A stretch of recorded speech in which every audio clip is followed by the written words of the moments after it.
şalvarısan sen. Düzdür cahan geçtin həmkarısan sen. Şalvarsan qadın şalvarısan sen. Giyinməyini patlo bilən tərəfi var. Giyinməyini patlo bilən tərəfi var. Bəli, bəli, bəli.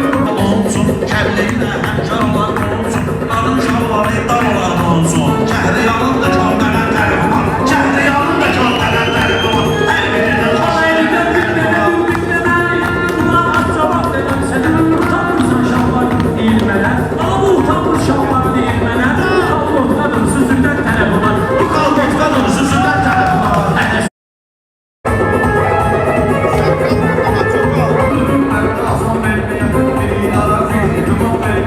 Allah el vermeyeyim siyah. Sən canlıva apar. Beni tanıdı, bunlara inanlarım, yemin kırıktı. Cahan keşlemeyim kimi arıktı. Başka tərəfdən köşelen tərəfi var. Başka tərəfdən köşelen tərəfi var. Herkesin öz başına gelen tərəfi var. Herkesin öz başına gelen tərəfi var.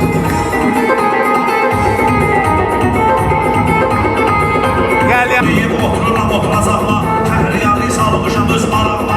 Almış olsa bunu qatarım qabaqla. Başla xərəmdə sevrilən tərəfi var. Başla xərəmdə sevrilən tərəfi var. Hər birinin xoşuna gələn tərəfi var. Hər birinin xoşuna gələn tərəfi var. Xal deyirlər mənə, güneşli şəhriyar deyirlər mənə. Sənətin sinanı deyirlər mənə. Bu da bambukdur, yiyilən tərəfi var. Bu da bambukdur, yiyilən tərəfi var. Hər birinin xoşuna gələn tərəfi var. Hər cavab verən laf gecikiblər. Hərdən olub bu söz zəhlə töküblər. Başqa yerinə əməliyyatda çəkiblər. Palatada göstərilən tərəfi var. Gəl çəkim, cahan keşlərini mükəmməl çəkim. Cahan keş məsəlini mükəmməl çəkim. Həkim kimi elmə olum əl çəkim. Artıq ümidlərimin ölən tərəfi var. Artıq ümidlərimin ölən tərəfi var. Kalemiz adamdır, ona çekmek olmaz. Düzenmelinden sonra çekmek olmaz. Her şeyi nedeni buna çökmek olmaz. Öpen tarafı var, öpülen tarafı var. Öpen tarafı var, öpülen tarafı var. Herkesin öz öpülen tarafı var. Herkesin öz hoşuna gelen tarafı var.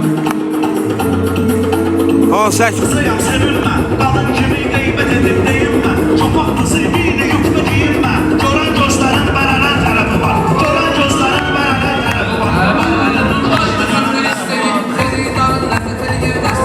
Mən onsuz da danışmadım hər şeyi. Deyilməyəni var, deyilən tərəfi var. Deyilməyəni var, deyilən tərəfi var.